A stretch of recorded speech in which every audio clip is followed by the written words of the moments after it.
Pisces, welcome to your horoscope for the new moon in Pisces. This is happening on Monday the 20th of February at 6 minutes past 6 p.m. if you're in the Southern Hemisphere with me. And I gotta say, I'm really excited for this one. I don't know about you, but things are feeling like they're kind of swelling to a crescendo. I think with all of the planets having station direct, this forward movement, this progress that you can feel in the air, it's kind of egging us on to get things cooking. It's almost as if this, over the next month or so, will really begin the new year, the 2023 that we were looking for. There's so much to talk about. I don't really know where to begin. First of all, we'll drop into the energy of Pisces, I reckon. I really want to give you a bit of a cheerleader sort of pep talk, I think. You're really, really gentle and caring and open and loving. And I understand sometimes that it can get a bit woozy to feel so much. The levels of empathy can swell sometimes to a place where you think, oh no, I'm drowning in other people's mess, you know? And that's okay. We've got to really kind of, I guess, work with the boundary sometimes when we're either in physical space or if we're in conversation with someone that we really care about that's going through a really hard time, or if we find ourselves in company, in friendship, and there's grief as well.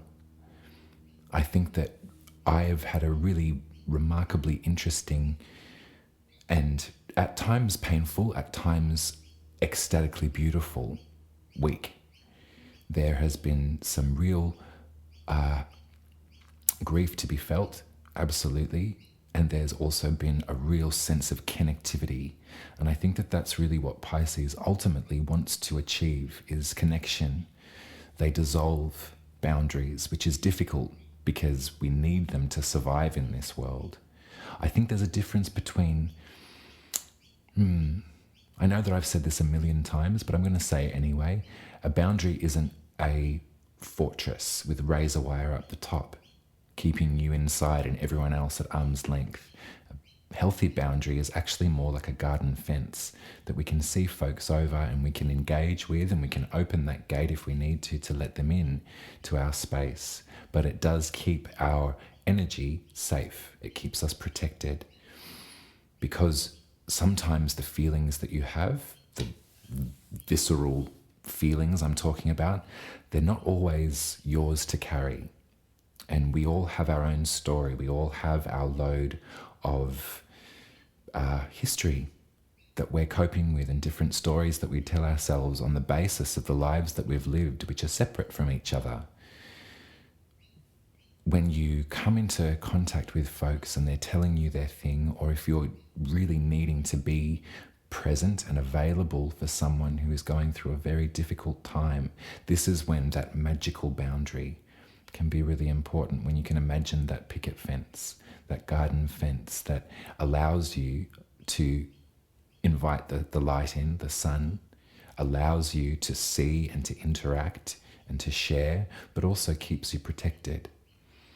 I think parts of being a Pisces identity, having a Pisces identity, no matter how that plays out for you, whatever placement, if Pisces is the space that you find yourself in, if you can see yourself in the literature of Pisces that you've been reading, or if it gives you comfort to align yourself with the principles of being a Piscean, then you know that sometimes there's a want to numb out some of that extra sensitivity.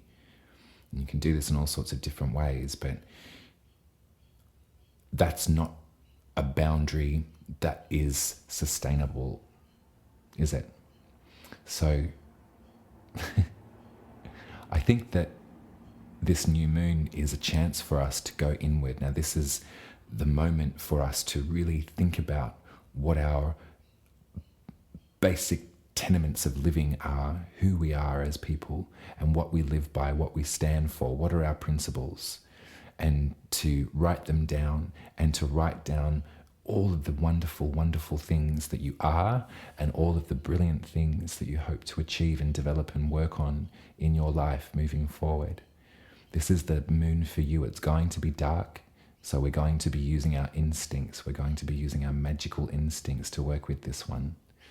I want to show you the tarot card for where the lunation is taking place. So it's at 1 degree of Pisces. It's really fresh. We enter Pisces season. The moon will have entered Pisces. The sun enters Pisces almost around, it's the same time. I think it's the day after Pisces season begins, and then straight after we have that new moon. So it's a really pivotal moment.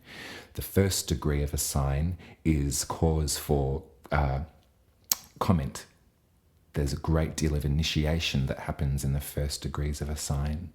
And so we can almost feel, because we have to prepare ourselves for the coming months, there's, especially March, there's going to be a huge wave that is going to swamp all of our birth charts in change. It's almost as if like the gear is ticking over. I like these watery metaphors though, because this is the Pisces new moon. So think about it as like a swell, an upswell of change.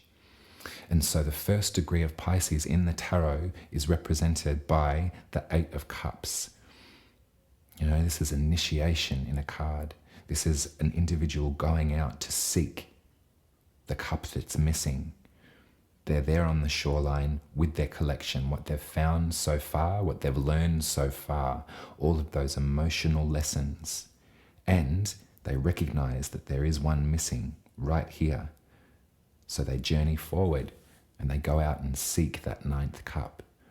So I think that we can probably tie this imagery into this new moon for you and what you might work with, what magic you might call in to build yourself up, to recognize all of the parts of your Piscean self, the vulnerability, the beauty, the care, the empathy, the mystery, and the magical parts of you too. I think that that's really important to own at this new moon.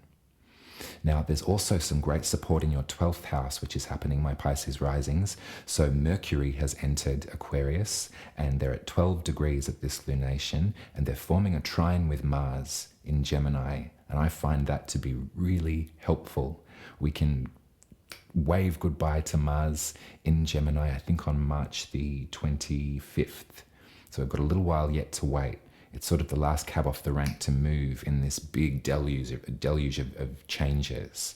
But at this moment, Mercury, the messenger to the gods, the messenger to our spirituality, the planet that brings with it intel, lessons, is forming trine, support with Mars. So this is your 12th house, which is your Piscean, beyond the High Priestess's veil, limitlessness. And Mars in Gemini, the 4th house, the root structure. So there's some intel that's going to come at this new moon, along with the lunation, along with your magical work, along with the way that you're going to make things happen. There's also some support from Mercury as far as translating that information and putting it down. So as far as that root system, where are you going to set up shop next? Where is that going to be? What is your relationship with your past? What has been brought up with Mars's aggression over these last 7 months? What have you faced in your bravery? And what is going to happen next? What messages are you receiving from Mercury that are telling you, informing you about the next step? It's really exciting. Now, we might also be kind of caught a little bit off guard, because just before this lunation, I think it was on the 16th of February, so like 4 days before, there is a conjunction between Venus in Pisces and also Neptune in Pisces. So it's almost as if it's kind of like, I've got that Divinal song caught in my head. Well, it was a cover actually, but I think they did it really well.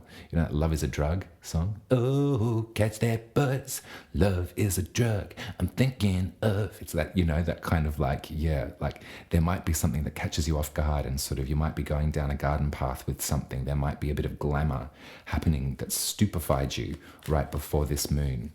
So sit with that. sit with the truth of that or not, work out if that's real or if that's an illusion. And if it's an illusion, if you like it, then by all means, go for it. But I think that probably it might be good to steel ourselves for our journey, for our Eight of Cups mission. Mercury is also squaring Uranus in Taurus, so keep that in mind. It's a trine with Mars, but a square with Uranus. So if things in your environment need to shift, this has been a topic of conversation for us for the longest time. If things need to shift, then keep your eye on the prize, and keep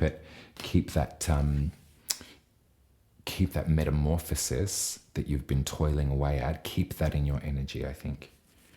I'm just getting you some intuitive tarot cards as well to see what else might come up with this lunation, Pisces. Oh, this is really good. Look at that. Three of Wands, looking out into the distance.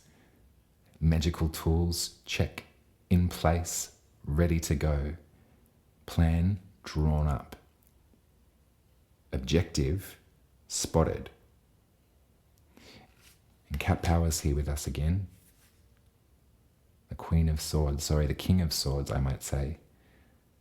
The King of Swords in their brilliant vibrancy. This is big air sign energy. So I really want, whenever you see swords, I want to lay this message home. It's about air. And air is our thoughts, our mentality. And I say Cat Power because the way that she's an Aquarian, but the way that I admire Cat Power so much is because of the openness with her struggle with the brain, with the mind, with trauma and trauma response, with depression, anxiety, all the rest of it. And the ability to make art about it, to share that, and to triumph over the tests and tests and tests. I'm not sure if you know much about the life of Shan Marshall from Cat Power, but it is an inspiring story of perseverance and of truth and of beauty, truth being paramount.